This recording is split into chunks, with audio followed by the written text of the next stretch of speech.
My name is Kayla Keith, and this is Missing Midwest, a true crime podcast telling the stories of those gone missing from right here in the Midwest. Today's episode is about a young man who went out for the night and never came home. No crime scene, no body, and no answers. This is Missing Midwest, and someone knows something.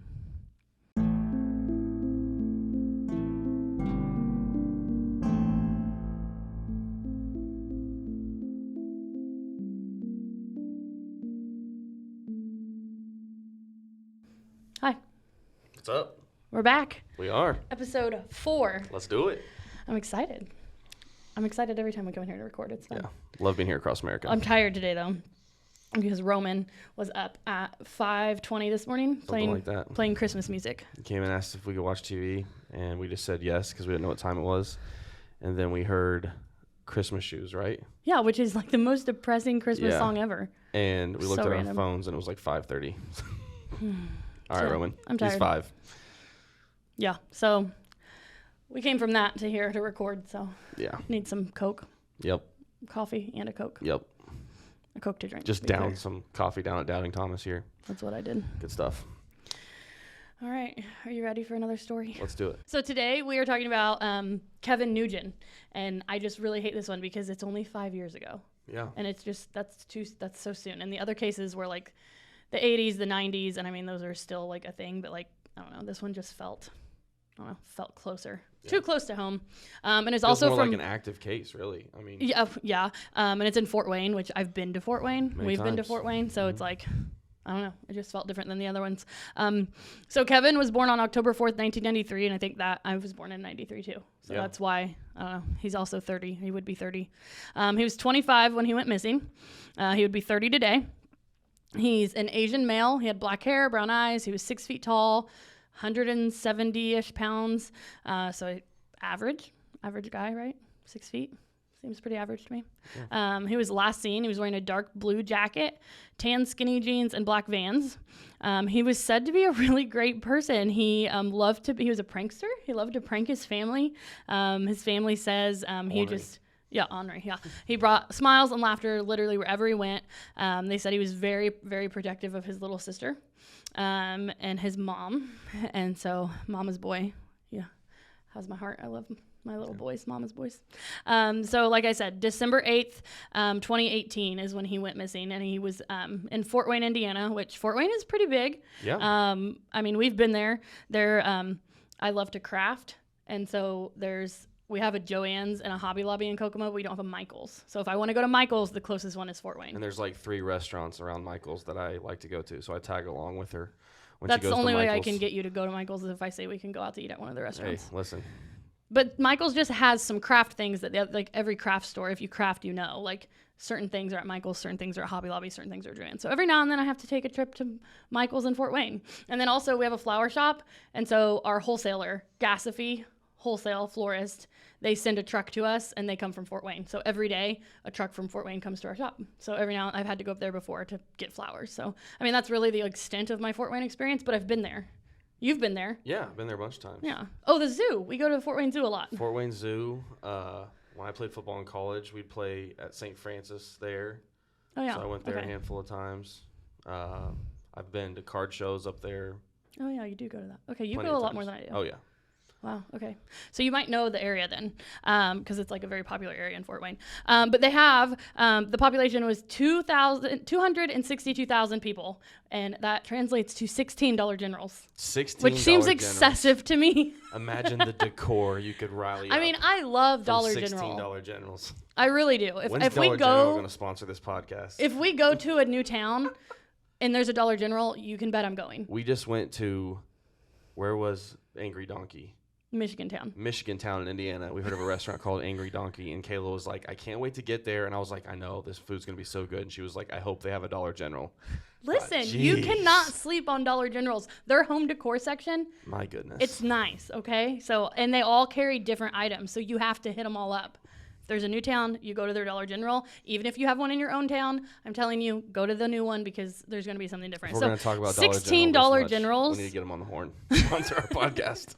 Regardless, $16 Generals is a big town. Yeah. Actually, I was going to say too, So my mom and my dad used to own a building in Greentown, and it was a hardware store. Yep. And when the hardware store went out of business, he had this empty building, and he ended up leasing it to a Dollar General. But before they would come in and lease the building for him, they had to evaluate how many people lived in the town, because they have a whole system. It's like an equation of the population directly correlates to the number of Dollar Generals. So it's a true measure. Like They're ahead of us. Each town has a certain amount of Dollar Generals, and it depends on the population there. So it really truly is like a Midwest scale to measure a town. Like that's how I'm measuring from now on. It works. Enough 16 is a lot. That is a lot of Dollar General, but 16 is a lot of Dollar Generals. But that's how big this city was. And so it's a cool city. It's really nice. So this was in downtown Fort Wayne. And like I said, it was a very nice area. I don't know if you've done anything downtown, but there's a lot of cool restaurants and stuff down there. I've gone to some Tin Caps games. It's like right off of Jefferson. It literally is right beside the Tin Cap Stadium. I Google mapped it, and there was a baseball stadium there. And is it on what Jefferson? Road? That's where the Tin Caps are. Yeah. So I've been in this exact. It is a nice area. Yeah. So Kevin was last seen on December 8th, 2018 at the Brass Rail Bar, which is at 1121 Broadway, which is right off Jefferson Boulevard, and it's literally like a block from the Tin Cap Stadium. So he was at, like I said, the Brass Rail Bar. According to their website, they are a live music dive bar that's one of the oldest operating bars in Fort Wayne. And it looked really cool. It was super low key. It wasn't very big. I think it can hold less than 100 people in there, but they do tons of live shows with local bands and local talent musicians and stuff. Cover charges, it said, ranges from anywhere to $3 to $20 depending on who's playing. It's right in the heart of the downtown, kind of. There's a bunch of cool restaurants around there. Just a lot going on in that section. It was just really nice, food trucks and things like that. And like I said, it was just off of Jefferson Boulevard, which is one of the main roads that goes through downtown Fort Wayne. For sure. So it was, like I said, lined with bars and restaurants and just cool place. And it's really pretty. I mean, I've been to downtown Fort Wayne, so it's really nice. And it feels safe, at least that area to me. I've been there before, and it feels... It's like a hopping place. It feels nice. So Kevin, that's where he was that night. He was at the bar, and apparently he was by himself. And apparently he got into an altercation. There was a couple unnamed sources, the people that were at the bar, that reported that Kevin was really, really drunk. And got drunk really, really fast and was acting really weird. They said he was just acting very strange. He was hitting on women. He was asked to leave the bar because of these rude passes he was making and how intoxicated he was. What I don't understand about that is they have his credit card statement. His tab was $30. How drunk can somebody be off of $30 when you're 170 pounds, 6 feet tall? I just don't feel say what his drinks were, maybe? No, but I mean, I just don't feel like you could be that intoxicated. I mean, you could be, I don't know. They said just his family and everyone that knows him said that's super out of character for him. He's a very quiet, laid back guy. He would not be hitting on women and being rude and and they said he never drank in excess. That just was not him at all. So that was a conflicting thing. A lot of his family and friends were no, that's not him. But then the witnesses at the bar were no, he was very drunk. Interesting. But then again, did it say what he did before he went to no, bar? He was just, they said he just was at home and he just went there. He had been there a few times before. So some of the people knew him, the bartenders and stuff. This is not something that's No, they said he never got drunk. He never drank in excess. This is after college. This is not what people do, really. No, they said he just would go there, listen to music, and hang out, never drink in excess. So it was very out of character for him, according to the people that knew him. Apparently, after he was told he had to leave because of his behavior, he came back 4 times. He kept coming back. And they got him on camera across the street. There's an Arby's. And so they caught him on camera, walking a few times. I'll probably post the security footage. You guys can, I post pictures from each case, and I have some. Follow us on Instagram. Yeah, Instagram, Instagram, Facebook. I can probably find that video and post it. He's walking fine. He doesn't look intoxicated. But you can see him just walking through the parking lot. But he, between the hours of 1 and 2:30, apparently he went back to the Brass Rail 4 times after being told he had to leave. Really? And so was he with like other people? Just by himself. And they said he would do that sometimes, go listen to music. He had been invited that night by somebody that was playing in the music to come out and like watch their band play. So he went out and was gonna watch them play. So like I said, he kept coming back. He was making people mad at this point. Like I said, at one point he came back and he walked into the women's restroom, which didn't go over well. Sure, yeah. I can see that not going over well with anybody. I don't blame anybody. Like, he was kind of ticking people off at this point. He got asked to leave. He kept coming back. At one point he went into the women's restroom. So like, he's gotten kicked out. Like, there are witnesses that said the bouncers at the club like lost their patience. Their patience and escorted him out back and were like, you have to leave. A couple witnesses said he got roughed up by them. Like, they were like, don't come back. And so after all of that happened, around like, I think it was around like 2:30 in the morning, he called his sister and asked for a ride home. He left the brass rail. There was a pizza truck or a food truck, and he bought a slice of pizza. And that was on his credit card statement too. So he paid the bill and then the pizza. And then he called his sister and was waiting on his sister to come pick him up. What time was the pizza slice? I didn't find an exact time for the pizza slice. All of this was like right around 2:40 was when his sister got there around 2:40, and it was like between like 2 and 2:30 that he had like got the pizza, called for a ride type thing. At 2:40 she gets there and he's nowhere. At 2:40 is when they see like he was caught on surveillance camera for the last time at the Arby's. So like all in that time frame, like 2:40 they see him on camera. His sister is there. He's not. How close is the Arby's to? Right across the street. Really? Yeah. So like they barely missed each other. So that's like yeah, he had called for the sister. It's the family is like absolutely just completely torn up by it. Obviously, they still are like actively looking, but yeah. So he had like bought the pizza, called for the ride. They saw him on camera walking, and then the sister came right around that time too, and she couldn't find him, and she kept calling his phone, no answer.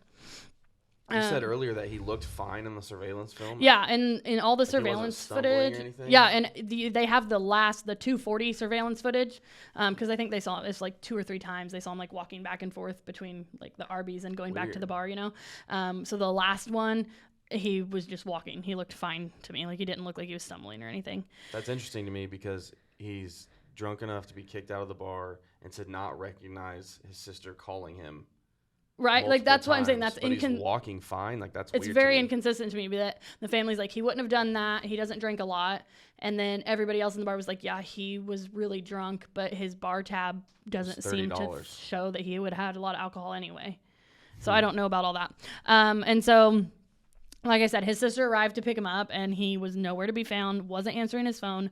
The last sighting they have of him is the 2:40 a.m. surveillance from the Arby's parking lot, which was literally right across the street. And he never came home, has not been heard from since. So 13 days after this, the family was out looking around the brass rail, and they found his glasses in the parking lot, and they were broken, like very broken, not just like a little like crack, like one of the little, what's the little lenses? The lens was broke, but then like the little arm, the thing, your ear thing, they were like both of them were completely broken off, missing a lens. Just could you see the glasses in the surveillance video from Arby's? You can't tell if he's wearing them. I know that would be helpful, but you cannot tell if he's wearing them. So that's the story. That's Kevin was out by himself, called for a ride, never showed up for the ride, gone, not been seen for 5 years. The police obviously recalled his family reported him missing, but the police say there's no evidence of foul play. So, which I question because there's broken glasses in a parking lot. Did like the bouncers break them maybe? So I'll get to that. So, I mean, I don't know how you can say there's no foul play when you find broken glasses. Like, but I mean, they weren't just like he dropped them; they were smashed. So that's kind of interesting to me. I'm like, obviously, you know, there's some sort of altercation happened to lose your glasses and break them that bad. I find it mega sketchy that he was that intoxicated on $30. Yeah. But also, like, with that intoxicated state, he was earning a beating, kind of. Like, I can see, like, a bouncer being like, you come back here again, you're going to get roughed up and break his glasses.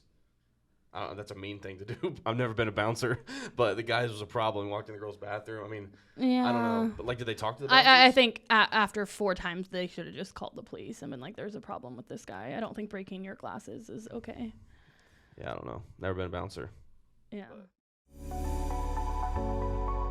You know what's stressful? Buying and selling a house. Just over a year ago, we were in the middle of the process and it was overwhelming. I am so thankful that we had someone like Amber to guide us through the process. She knew what to do and when to do it.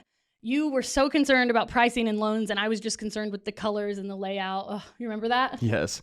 Amber kept everything in mind, and we are in our dream house because of her. If you are looking to buy or sell in or around the Howard County area, you have to give Amber a call, or you can just give her a text at 765-865-1118. You can follow her on Facebook at Amber White, Realtor/Broker with Carrie Gruhl & Associates. She posts the latest listings, giveaways, and even helpful home tips.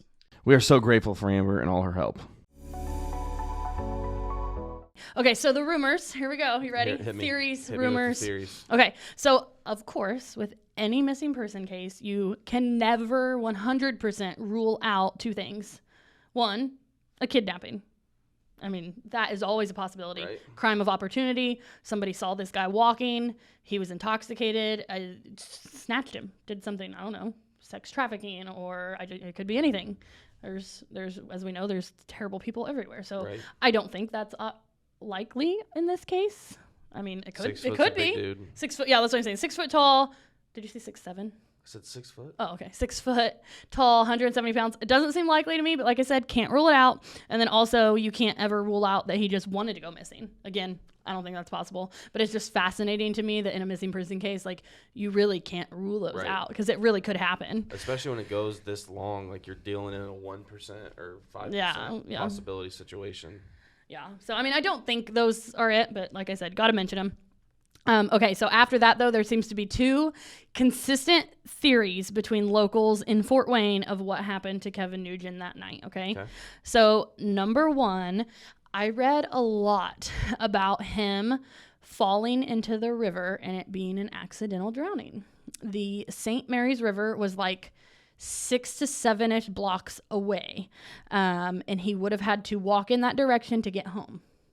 Okay. And so people are saying, like, I mean, it was December in Indiana. It was 18 degrees that night, and he was not dressed for cold.